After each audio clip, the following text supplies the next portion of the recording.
안녕하세요 여러분, 세상 돌아보기입니다. 예, 오늘은 25년 10월 5일이고 일요일입니다. 예, 자, 에이펙 경주 회의 이제 한 20여일 앞으로 다가왔는데, 자, 그걸 앞두고 여러 가지 혼란스러운 기사들이 더 기승을 떨친다, 이런 부분들이 있어요. 그래서 이제 또 새로 등장한 사실들과 결부시켜서 또는 또 예를 들면서 세상 돌아보기 채널에서 의견을 드렸던 그 큰 흐름에서 변화는 없는 것 같다. 오히려 누가 적이고 누가 아군이냐 라는 부분이 오히려 명확해지는 부분도 있다. 예, 되려. 왜? 각자 노력을 하기 때문에. 예. 자, 한번 보겠습니다. 예. 먼저 이야기를 좀 말씀을 드려야 되겠지요. 어제 1강 2중에서 2중의 하나로 포함이 됐던 마지막 언론 보도에서 다카이치가 여성 최초로 자민당 총재로 선출이 됐습니다. 그래서 지금 일본은 여소야대이기 때문에 야당끼리들끼리 연합을 하면 그들한테서도 총재가 수상이 나올 수 있겠지만 그럴 가능성이 지금 낮은 것으로 보고 있는 거잖아요. 자, 이것은 어떻게 이야기하면 야당이 분열되어 있다, 이렇게 이야기를 하거든요. 국내 언론에서는. 저는 그렇지 않다고 봅니다. 분열되어 있는 게 아니고 분열된 척 하는 겁니다. 지금 거의 자민당 독재를 해온 지가 1945년 이래 지금 몇 년입니까? 80년이잖아요. 이 위성 정당들은 그냥 구색을 갖추기 위해서 있는 것입니다. 예, 저 국민들의 어떤 변화의 요구를 완충을 하면서 흡수시켜버리는 되게 나쁜 역할을 해왔다고 볼 수도 있죠. 자, 그래서 그런 부분을 분명히 지적을 해드려야 될 것이고, 옆 나라도 우리가 좀 정확하게 알아야 될 거 아니겠습니까? 자, 그런 이유로 일본 첫 여성 지금 수상이 나올 가능성이 큰데, 저는 그 고이즈미 2세가 될 가능성이 높다, 이렇게 봤습니다. 언론 보도도 물론이지만 제 생각도 그랬습니다. 왜냐하면 이시바의 지나친 굽신 그림이 또 한 달 퇴임을 한 달 앞두고 이재명이 부산까지 만난 이유는 우리가 어떤 영향력을 행사하려고 했던 부분이 분명히 있고, 또 이시바는 분명히 그것을 자민당 내부에서 영향력을 행사해서 지금의 상황을 설명을 하고 향후 한국과 부대끼지 않는 그런 수상의 선택을 위해서 노력을 했다고 저는 봅니다. 예. 또 그렇게 하는 것이 이시바가 소수파의 수장으로서 계속 자민당 내에서 영향력을 발휘할 수 있는 계기가 되고, 아베가 없어진 상황에서 다시 수상으로 컴백할 가능성도 있는 것이거든요. 그렇게 되면. 그래서 여러모로 이시바가 그렇게 했을 것이라고 보는데, 아무래도 일본의 상황이 어렵고 이시바와 기시다가 실패를 했기 때문에 다시 아베파한테 기회를 한번 주는 쪽으로 결정이 된 것 같습니다. 이렇게 되면은 우리하고의 약간의 갈등 국면이 조성될 수도 있다, 미국하고도. 네. 그게 얼마나 그 범위가 또 스케일이 커질지는 제가 이 노란색으로 적은 글자 요거하고 상관이 있다고 봅니다. 자, 이시바는 한반도 비핵화를 지지한다고 했죠. 아베는 한반도 비핵화를 지지하지 않았습니다. 한반도 비핵화라는 것은 북미 종전선을 의미하는 것이고, 북미 종전선은 남북 교류를 의미하는 것이고, 북극 항로의 이어짐을 의미하는 것이고, 푸틴의 러시아와 트럼프의 미국이 화해를 한다는 것을 의미하면서 전 세계에서 블록이 해체되면서 과거에 블록이던 자리들이 새로운 교통로로서 발전을 한다. 물류망의 중요한 거점이 된다. 이런 큰 판이 짜지는 이슈거든요. 그래서 이 다카이치 사가에가 한반도 비핵화를 연이어서 지지하느냐 안 하느냐, 이것이 이제 큰 어떤 이정표가 될 것 같습니다. 자, 슬라이드가 많아서 이 정도로 말씀을 드리고요. 그 다음에 MBC에서 이걸 조사했어요. 이재명 여론조사를 했던데 59%, 60% 계속 그렇게 유지된 상황이고 고공행진을 하고 있다고 봐야 되겠죠. 그런데 뜬금없이 통일에 대한 질문을 했어요. 51%가 필요하다. 30세 미만은 40% 믿더라. 이런 건데 여기서 중요한 것은 왜 현 시점에 남북통일 필요성에 대해서 여론조사에 항목을 넣었을까? MBC가. 그것은 경주 APEC에서 큰 전기가 마련될 수 있다는 부분이 지금 있다는 거예요. 자, 이 정도로서 국내 기성 언론들은 MBC가 아마 최초로 이렇게 한 것 같아요. 제가 보기에는. 예, 그래서 따라온다, 끌려온다. 제가 최근에도 말씀을 드렸지만, 이 점이 지금 서너 번 두드린 거잖아요. 여러 가지로. 예. 자, 그리고 국내 언론에 이런 기사들이 계속 났어요. 위에 거 푸틴의 부정성, 이거 조지아 이야기입니다. 조지아는 고가사 산맥을 통해서 중국과 죄송합니다 러시아와 접하고 있는 나라죠. 최근에 선거가 있었는데 푸틴이 부정선거에 개입했다. 당연히 러시아 쪽에서는 여기에 EU가 개입하고 있다 이렇게 이야기를 하고 있죠.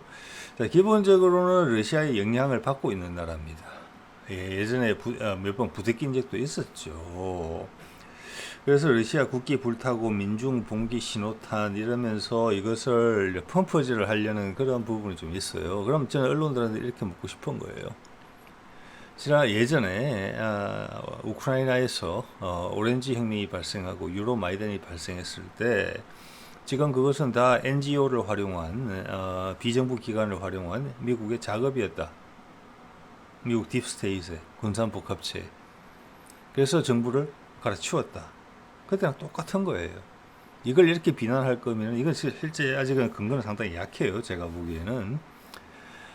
왜냐하면은 아제르바이잔하고 아르메니아 요 밑에 있는 나라들이거든요. 이것은 러시아가 향후 중동 또 중동을 거쳐서 아프리카 또는 중동을 거쳐서 인도로 연결되는데 되게 중요한 거예요.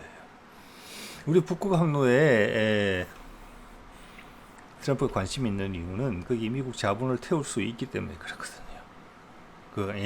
이것도 마찬가지거든요. 그래서 아제르바이잔과 아르메니아 전쟁까지 치렀지만 거기를 화해시켰어요. 거기가 조지아 바로 밑이에요. 그것은 러시아의 푸틴의 용인이 없이는 또는 푸틴과의 합의가 없이는 이루어질 수 없는 일이에요. 그런데 여기서 굳이 이렇게 한다? 그 바로 위에 있는 조지아에서 푸틴의 지시라고 보기 어렵고 푸틴과 트럼프와의 화해를 막기 위한 어떤 세력들의 농간일 가능성이 더 높다. 현재 우크라이나의 젤렌스키를 계속 부추겨서 더 이상 확전할 수 없는 러시아를 계속 공격하고 있잖아요.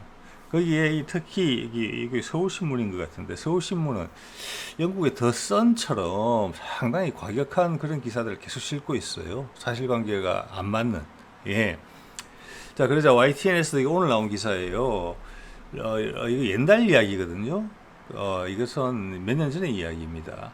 영공을 침범한 러시아 전투기를 즉각 격추시켰죠. 그때 에르도안이 이걸 지금 다시 이야기를 하고 있어요. 8시간 전에 나토 회원국의 심상치 않은 어쩌고 저쩌고 위에 거랑 맥락이 같아요.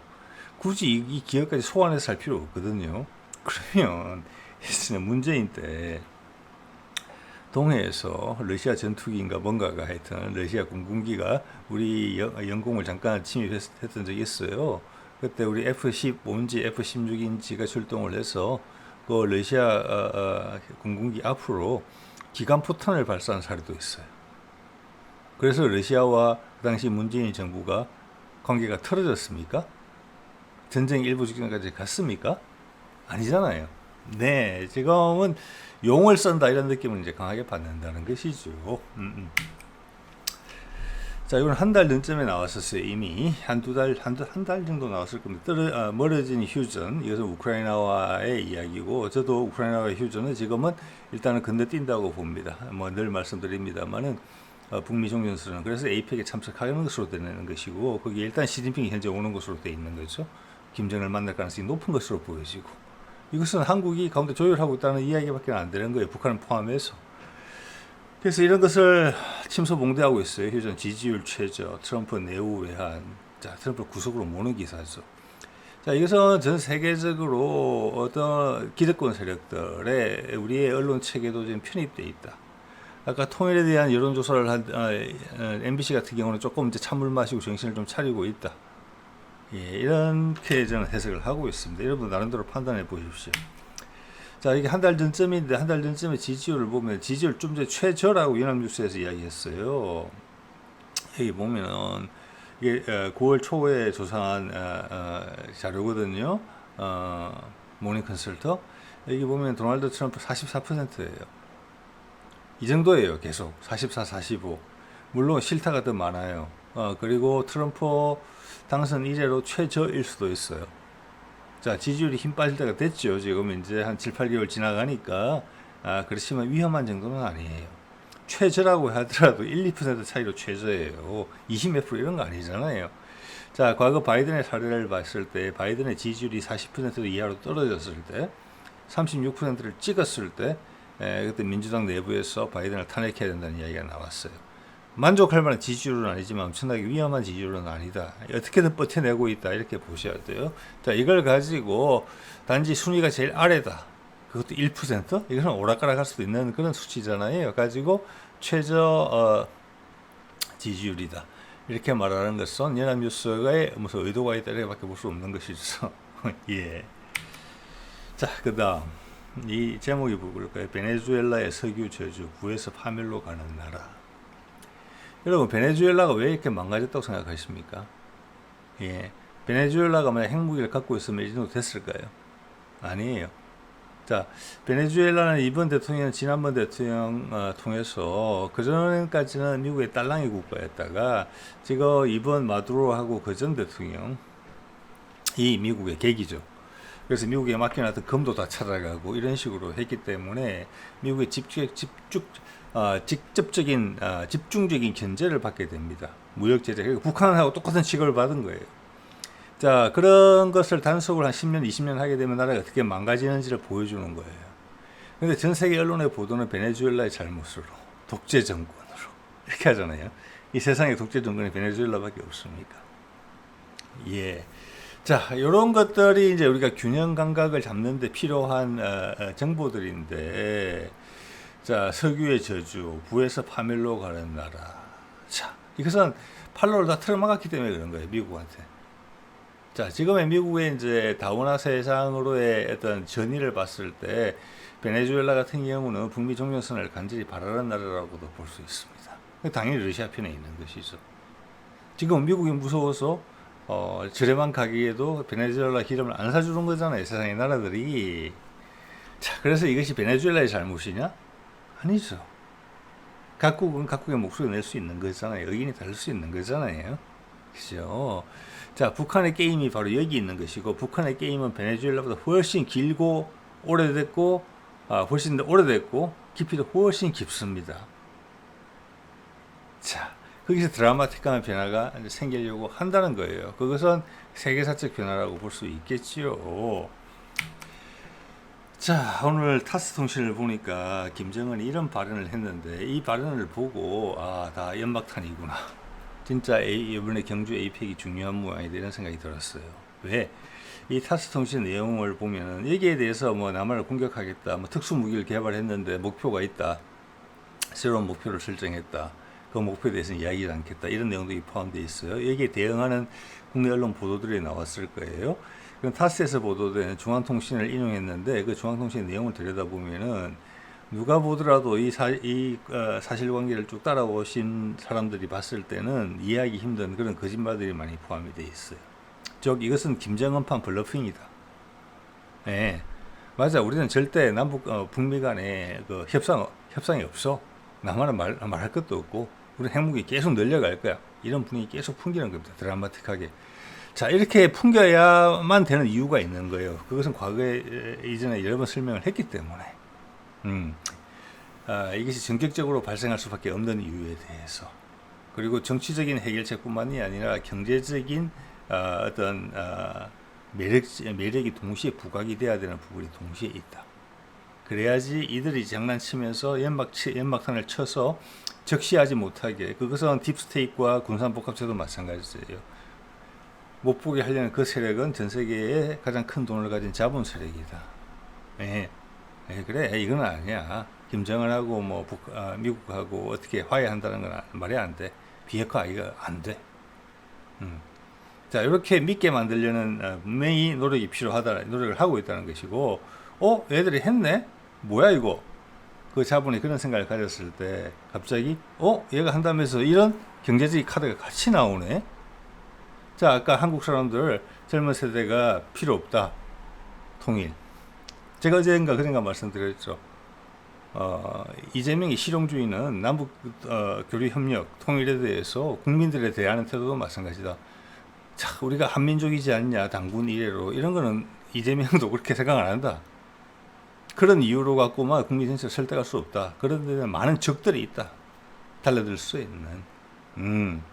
그래서 이재명의 선택은 뭐냐? 지금 주식시장을 활성화시킨다는 것과 맞물려 있죠. 돈을 벌게 해준다, 남북 통일이 된다면. 그게 전 세계의 자본에도 같이 적용되는 거예요. 어느 순간에 그 짧은 기간에 발생을 해야 된다. 그래서 전격적이라고 그러면 이번에 에이펙에서 큰 많은 것들이 결정이 된다. 잔치는 내년 봄에 한다, 이럴 가능성이 크다고 봐지는 거예요. 자, 김정은은 방어 무력을 계속 증강해야 된다고 이야기를 하고 있는데, 그 이유는 한미 간의 핵무기 협력이 강화돼. 남한에 지금 한미 간의 핵무기 협력이 강화되고 있습니까? 미군 철수한다고 그러죠. 주한미군 사령관이 대장에서 중장으로 강등된다 그러죠. 이런 판국이에요. 그래서 이런 건 없어요. 그리고 최근에 있었던 한미 군사 훈련에 있어서도 8월달에 했던 거 주요 대규모 군사 훈련, 즉 상륙작전 같은 공격용 훈련이죠. 그거는 9월달 이후로 연기됐죠. 연기됐고 그 위에 한 것 같지도 않아요. 연기돼서 취소된 것 같아요. 틀릴 수 있으나 제가 보기엔 그래요. 왜냐하면 그런 보도가 오늘 띄지 않았거든요. 그런데 얘는 지금 김정은은 딴 이야기 하고 있어요. 이 정도를 분간할 수 없는 어떤 큰 힘을 가진 대상한테 하는 이야기예요. 그래서 그게 제가 유택의 대형 자본일 것이다 라고 제가 이야기를 하는 겁니다. 자, 여기서 데이터 센터 이야기 나오고 신재생 에너지, 또 차세대 원전의 생산 기지, 이런 것들이 지금 다 필요한 거거든요. 엄청난 생산 기지가 필요해요. 중국을 압도할 수 있는 생산력과 가격과 품질 모두에서 한반도밖에 없죠. 북한까지 반드시 포함이 돼야 되는 거예요. 거기다가 세계에서 가장 효율적인 물류망까지 더 붙여진다. 자, 그런 것들이 한꺼번에 등장할 수 있다. 김정은까지 나선 거 보니까 다 와간다, 이런 느낌이 든다는 거죠. 자, 김정은의 이야기를 제가 주요 내용, 쌍따옴표 내용으로 해볼게요. 한미 간의 핵무기 협력이 빠르게 강화되고 있다. 그렇습니까? 저는 그렇지 않다고 생각합니다. 최근에 나온 것은 우리가 핵 폐기물 재처리할 수 있게 해달라, 그거였죠. 그걸 이렇게 이해한다? 그건 아니죠. 그 다음 핵무기 활용을 위한 다양한 훈련을 진행하고 있다. 제가 보기엔 그런 거 없거든요. 우리한테 감추고 몰래 할 수는 있어요. 하지만 그렇지는 않다고 봅니다, 현재 상황에서. 지금 단계적 비핵화를 이재명은 이야기하고, 일본은 이시바한테도 한반도 비핵화를 확인받았잖아요. 더 이상 반대하지 못하게. 자, 새로 될 여자 수상한테도 다시 확인을 받아야 되겠지만, 그런 내용을 봤을 때 핵무기 활용을 위해서 다양한 훈련을 한다거나 한미 간의 핵무기 협력이 빠르게 강화되고 있다거나, 이것은 거짓말 가능성이 높습니다. 이렇게 이야기한 거예요. 자, 이것은 이제 최근에 김정은 입에서 듣기 힘든 좀 상식에 반하는 내용들이고, 세 번째, 최근 미국이 한반도 주변에 군사자산 배치를 늘렸다. 주변이라고 이야기를 했지만, 또 그 밑에 빨간 내용도 볼까요? 남한의 예비적 타격 위해서, 예비적 선제 타격이 북한이 공격할 것 같으면 미리 공격한다라는 거. 이거 윤석열 때 하던 이야기죠. 미 군사자산이 남한의 배치가 많이 증가되고 있다. 이 전체가 다 거짓말입니다. 자, 새빨간 거짓말인데, 이것들은 여기에서 추적하는 전문가나 미국이나 한국 정부에서 봤을 때는 알았다, 이러고 피식하고 넘어갈 내용이지만, 세계의 자본의 힘은 이걸 이렇게 면밀하게는 모른다는 거죠. 아무 일도 없을 것 같은데 너 이렇게 야단이야. 자, 일단 이런 점에서는 김정은까지 발을 담궜다, 트럼프의 블러핑에. 자, 이 상황에서 가장 또릿또릿하게 교통정리하면서 이야기하는 쪽은 남한의 이재명 정부다. 그리고 러시아의 푸틴은 뒤에서 웅건하게 지원을 한다, 이 분위기를.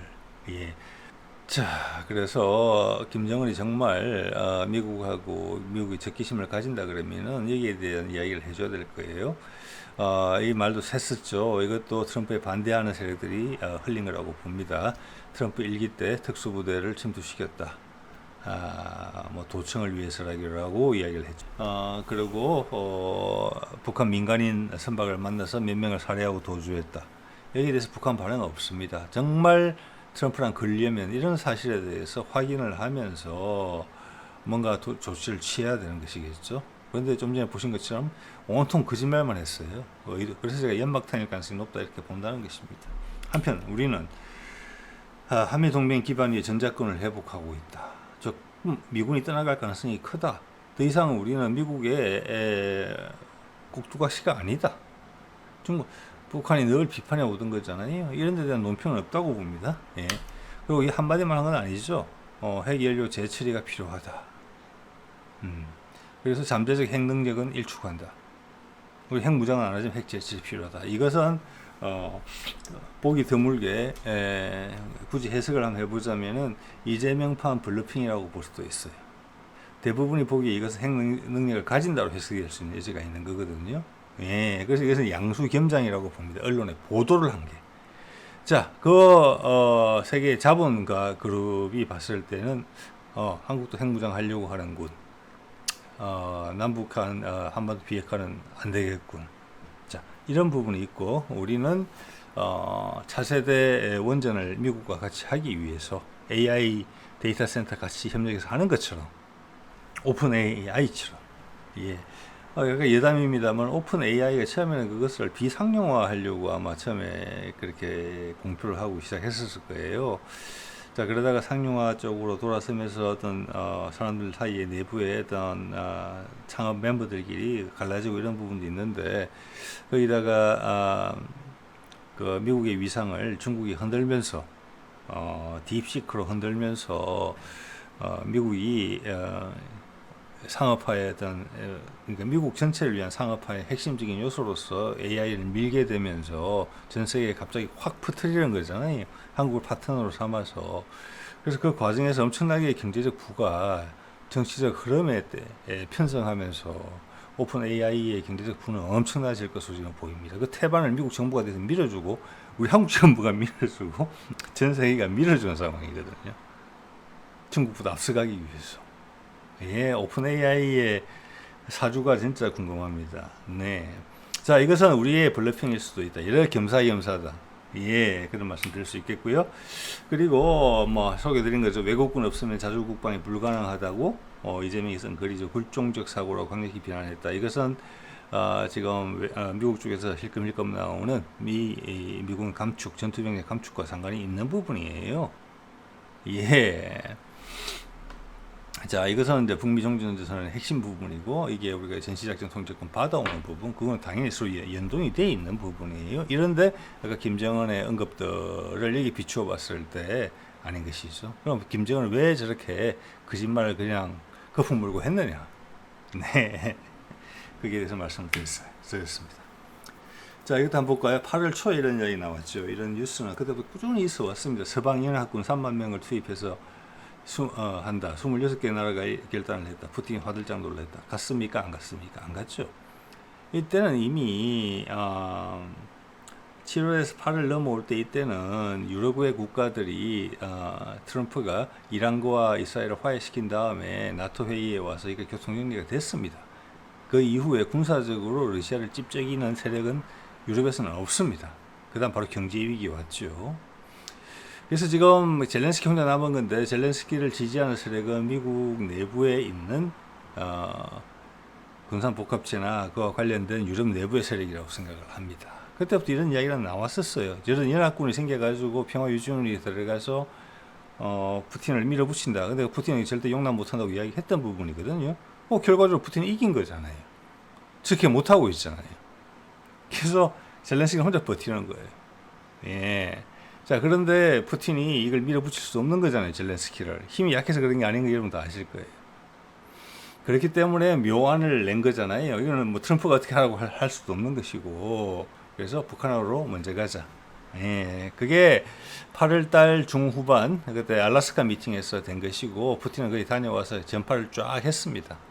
예, 김정은하고 직접 통화까지 했죠. 그 통화하고 김정은이 오늘 이런 소리 하는 거예요. 다 알고 있다는 것입니다. 예.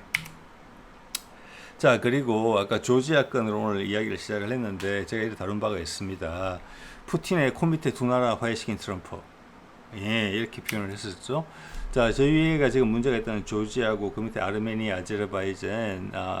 이 조지아, 아르메니아, 아제르바이잔이 중요한 것은 여기가 이제 유럽과 아시아의 경계인데 이 물류망이 여기 위에서 내려와야 돼요, 밑으로. 그래서 여기 트럼프 로드라고 표시되어 있잖아요. 자, 아르메니아 국토 내에 아제르바이잔의 영토가 있습니다. 그래서 그 고립되어 있는 거예요. 그걸 연결시켜주는 도로를 트럼프가 하겠다. 네, 이것은 이 지역에서 추진해 왔던, 이 보이시죠? 러시아에서 조지아를 거쳐서 아르메니아, 그 다음에 이란으로 연결되는 이 고속도로 사업, 여기가 산악 지역이에요. 엄청난 그림으로 보셔도 아시겠지만, 여기를 중국의 1대1로 사업이 투자를 하고 있는 곳입니다. 그런데 그 밑을 딱 받는 아르메니아하고 아제르바이잔에 미국이 탁 차고 들어왔다. 두 나라를 화해시키면서 지금 중국이 빠지는 것은 중국은 돈으로 다 하려고 해요. 옛날에 일본이 돈 많을 때처럼. 정치적 해소를 못 해주고 있거든요. 그래서 결국 이것은 날아갈 가능성이 커요. 중국의 이 계획은. 이 계획은 미국이 덜컥 잡아먹을 가능성이 크고 러시아의 애써 묵인하에 여기 조지아가 포함되어 있는 거거든요. 이게 도로는 연결돼야 돼요. 그래서 이란하고의 관계 개선, 비핵화 협정, 한반도 비핵화 이후에 그 다음 비핵화로 같이 계속 연결되는 게 밑에 이란, 그 다음 파키스탄. 이게 해소가 되면은 인도까지 연결되는 거예요. 그러면 중국은 아르메니아를 잃는 것뿐만이 아니라 파키스탄까지 잃을 가능성이 커요. 왜? 중국을 벗어나는 게 훨씬 이익이 크기 때문에 파키스탄 입장에서. 그리고 더 이상 인도랑 전쟁하지 않는다라는 부분이 필요한 거죠. 그게 다국화 세상이에요. 예. 자, 이렇기 때문에 제가 지금 조지아에서 발생하는 일은 러시아가 회방을 놓을 일이 아니다. 네. 그리고 미국이 지금 트럼프가 회방을 놓을 일도 아니다. 그럼 누가 회방을 놓느냐?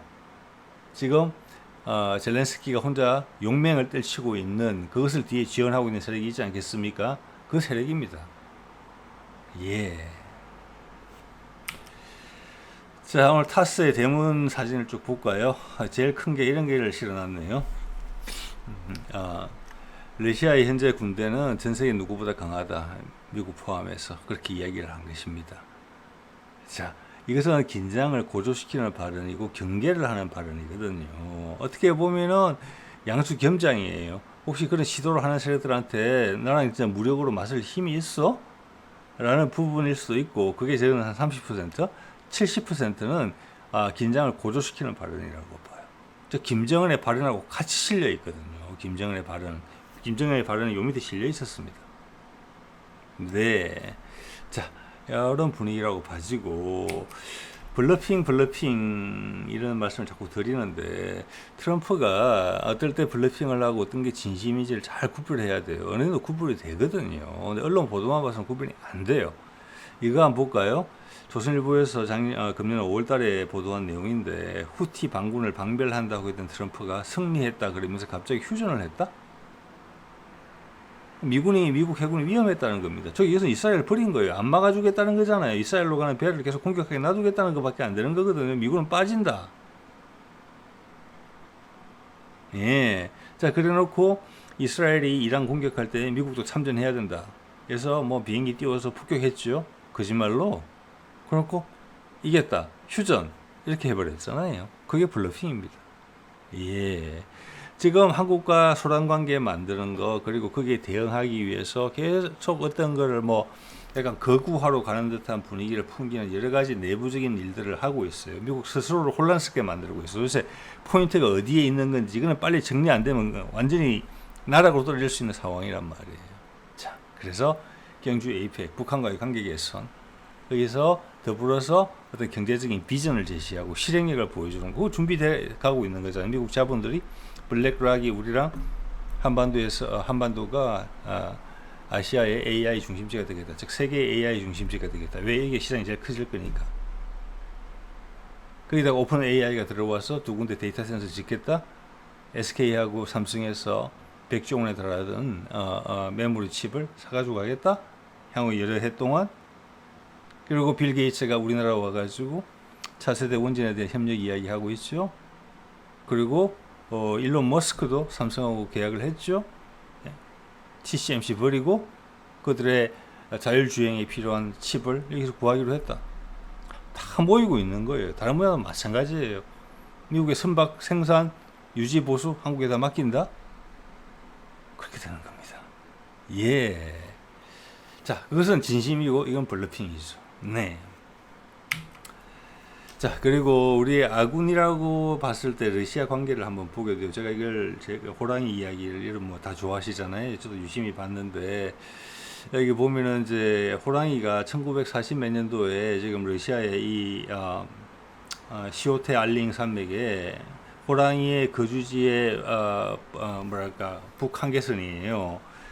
그 북한계선이 설정된 이유를 잠깐 말씀을 드리자면은 그보다 넘어가면 호랑이가 주로 먹이로 삼는 사슴이나 멧돼지가 추워서 살 수가 없어요. 그래서 호랑이가 그 위로까지 안 올라가는 데입니다. 그리고 여러분도 아시다시피 예전에 호랑이가 제일 많은데 표범이 전 세계에서 밀도가 제일 높은 데는 한반도였어요. 그만큼 한반도 호랑이하고 표범이 살기가 좋은 나라였어요. 그래서 우리 한반도 지도를 호랑이로 표현한 그림들이 있고 일본 시대에는 그걸 토끼로 표현했어요. 자, 이런 거에 차이가 있는 것인데, 자, 이 다큐의 내용을 보면은 1940 몇 년도까지만 해도 호랑이를 계속 잡았기 때문에 한국에서는 절멸됐잖아요. 표범도 절멸됐고 1980년대 그게 마지막 표범이 잡힌 게 바로 제가 얼마 전에 오토바이 타고 갔다 왔던 합천의 오두산입니다. 오두산. 예, 마지막 표범이 잡혔죠. 거기서. 어쨌거나 47년까지 그때 한 30 몇 마리인가 남았었다고 그래요. 아니 30마리 정도 남았었다고 그러네요. 근데 지금 그게 600마리 정도 불어도돼요. 자, 그래서 호랑이의 활동 범위를 봤을 때 600마리는 너무 많다. 그래서 그들이 한반도로 돌아가고 있을 것으로 본다. 이것은 거기가 원래 좋은 서식지이기 때문에 그렇다는 거예요. 네. 그래서 백두산 쪽으로 간다. 이런 이야기가 있어서 그렇다고 지금 북한에 또 호랑이가 없냐? 그건 아니라고 저는 생각을 해요. 왜냐하면 과거에 한 7, 80년대에 북한이 했던 그 다큐 같은 거, 자연 다큐 이런 거 보면은 그 불곰도 있고 호랑이도 나오거든요. 표범 당연히 있고 늑대 같은 거는. 그렇지만 여기서는 의도적으로 없는데 러시아를 통해서 한국에 호랑이가 복원될 수 있다. 이런 이제 직접적으로 그렇게 말은 안 하지만 그렇게 이야기를 하고 있는 겁니다. 그래서 호랑이도 아무로 호랑이라고 그러죠. 그걸 한국 호랑이라고 불러주고 표범도 한국 표범이다. 자, 너희들이 정신없던 사이 이 나라도 뺏기고 전쟁통에 없어졌던 너희들의 상징 동물을 우리 러시아가 잘 보호했다가 너희한테 돌려준다. 이게 지금 러시아의 작전이에요. 이건 다분히 정치적이죠. 생태적인 동시에. 그렇지만 바로 옆에 있는 지역에서 중국은 어떻게 하고 있습니까? 동북공정으로 역사를 왜곡시키고 있어요.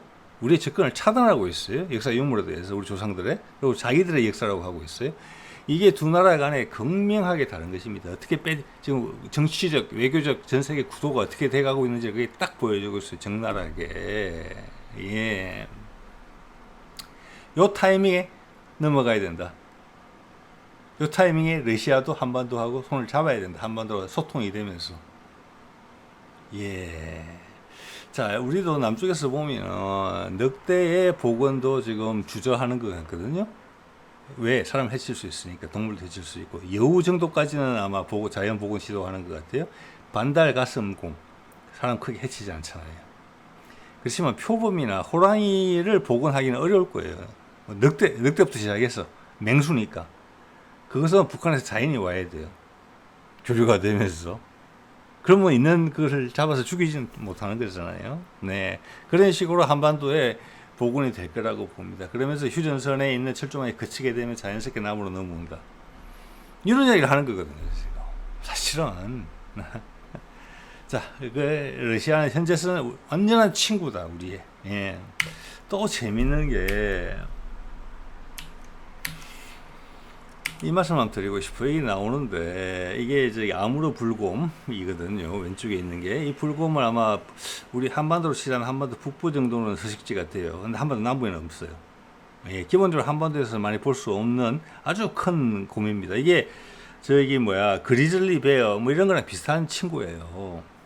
옆에는 이제 호랑이인데 얘 둘은 막상막하라는 거잖아요.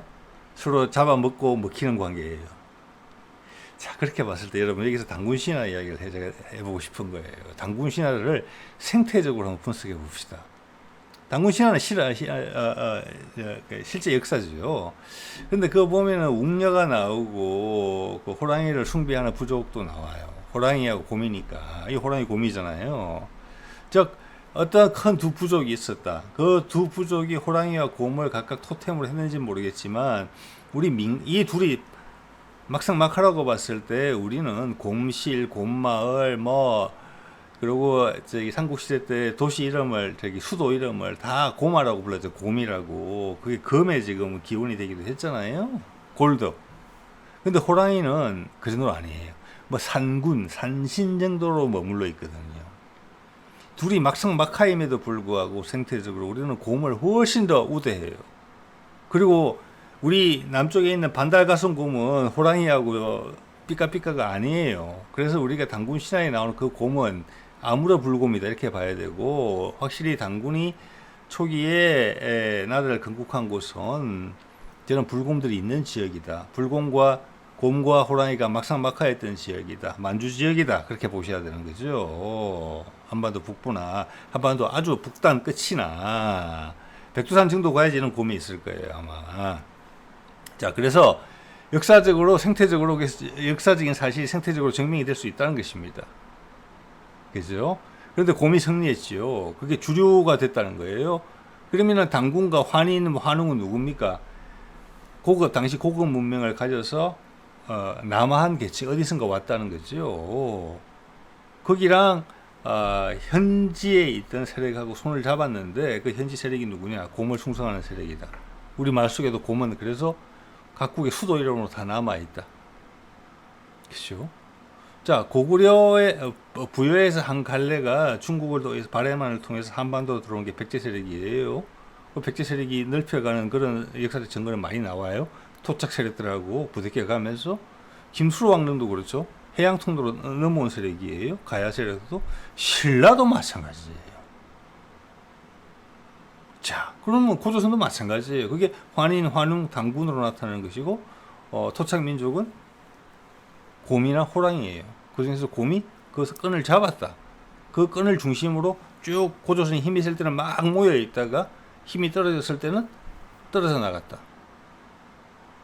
예, 그 고유의 흐름은 고조선 이후에 상당히 힘든 시절이 흘렀다라고 보시면 딱 돼요. 예. 그 다음 이제 추설인 것이 부여다. 그렇지만 부여가 진행되는 동안 중국은 탄력을 받아서 우리 문명에 흡수한 걸 가지고 일치월장을 하고 있는 상황이었죠. 그래서 고구려가 고토를 회복한다 그러면서 지금의 북경 지역을 공격하는 게 그겁니다. 그가 우리의 고토였다는 거예요. 자, 그리고 마지막으로 이것은 오늘 BBC에서 올린 영상이에요. 오늘 제가 데모 사진으로 썼는데 이것이 상당히 현실적이다. 지금 BBC 영국 사람들이 며칠 전에 영국 대사가 민주당 방문한 것도 제가 보여드렸습니다. 그 이유는 뭘까에 대한 제 생각도 말씀을 드린 바가 있지요. 그거랑 연장선상에 있다고 봅니다. 이러면서 이들이 북극으로 향하는 이유 이렇게 돼 있어요. 이 말은 북극 항로가 지금 열릴 가능성이 높다라는 전제가 필요한 것이고, 지금 이재명의 북극 항로 이야기, 부산이 중요 기점이 된다. 일본도 아니고 중국도 아니고 부산이다. 이겁니다. 예. 그래서 그와 동시에 여기서 군사적 균형을 행사하고 있던 미칠한대가 빠지고 한국 해군이 그 자리를 차지한다. 그리고 부산을 거쳐서 동해 위로 올라가야 되는데 북한과의 관계 개선이 없이는 그게 불가능한 일이다. 또한 러시아와의 관계 개선이 없이도 불가능한 일이다. 자, 여기에서 이 항해에서 중국이 소외될 수가 있다. 딱 좋다면 상해 같은 데가 중간 기점으로 역할을 할 수도 있거든요. 즉 상해하고 일본의 후쿠오카 한국의 부산항 정도가 비슷한 여건을 가지고 있다고 봐야 돼요, 사실은. 예. 그렇지만 거기서 한국의 부산이 선택을 받았다라는 것이죠. 또한 그것은 동시에 육지를 향해 가서 올라가는 물류도 북극 항로가 개통이 된다는 것은 한반도가 소통이 된다는 것이잖아요. 이제 그러면은 상황에 따라서 육지로 갈 것은 육지로 간다. 시베리아 횡단 철도 이런 거죠. 그 중간에 거점들을 개발시키는 거. 그런 것은 북극 항로보다는 육지로 가는 노선이 훨씬 더 중요하기 때문에 육지로 가는 노선이 절대로 북극 항로보다 약하다가 생각할 수는 없을 거예요. 더 강하다고 봐야 될 거예요. 자, 그러면 중요성이. 그러면 북극 항로는 한반도 소통을 위한 어떻게 보면 뭐라고 할까, 양념? 네, 그 정도 차원에서 나온다. 이게 미국이 발을 담근다. 이것이 바로 미국의 이야기, 작년 가을쯤에 이야기한 중국과의 패권 구도는 이제 전쟁이 아니라 대만 해협을 사이에 둔 군사적 긴장 구조가 아니라 협상과 경쟁이다. 이렇게 이야기하고 맞물려 있는 것입니다. 러시아는 러시아의 선택을 하고 미국은 미국의 선택을 할 것이고 다른 여러 나라들도 각자의 선택을 하게 될 것입니다. 어디가 가장 보편 타당하게 마음 편하게 내 물자를 옮길 수 있겠느냐. 네. 자, 이런 걸 봤을 때 누가 친구냐, 현재 누가 적이냐. 예, 기본적으로 다 돈이잖아요. 맞죠. 그래서 지금 블러핑들을 다 하고 연막탄을 치는 것도 그 돈 가진 세력들이 헷갈리게 하기 위해서 그러는 거고, 그들이 예상치 못한 정치적 결과가 도출됐을 때도 그 놀라움을 상쇄시키고 남을 만큼 이득에 대한 메리트를 주면 되는 것이고, MBC가 통일에 대한 이론조사, 아직도 통일을 원하는 사람들이 훨씬 많지만 그렇지 않은 사람들한테도 그들을 끌어들일 수 있는 것은 통일이 돈을 버는 것이다라는 것을 보여주겠다, 몸소. 그 북극 항론이 뭐 다른 여러 가지 AI니 뭐 원자력이니 4세대 원자력이 그런 이야기 나오고 있는 거 아니겠습니까? 북한하고 소통되는 부분, 한반도가 노화되는 많은 부분들을 해결할 수 있는 부분이 거기서 분명히 올 수 있다. 그에 대한 자신감이 있는 것이죠. 예. 자, 그래서 유일하게 우리가 정신 똑바로 차리고 메시지를 정확하게 전달하고 있다. 이미 우리의 리더십은 지금 성장하고 있다. 거기서 이번에 에이펙에서 크게 한번 터진다. 이렇게 저는 일단은 봐집니다. 그게 아니면은 이 구도가 다 무너지게 되고 세상은 엄청나게 혼란스러워질 거예요. 예. 그러기 위해서 오늘 김정은이 쏟아내는 거짓말들을 보면서 북한도 진심으로 머리에 이마에 땀 삐질삐질 흘려가면서 노력하고 있다. 이런 것을 확인해야 된다고 봅니다. 자, 오늘 여기까지 하겠습니다. 네.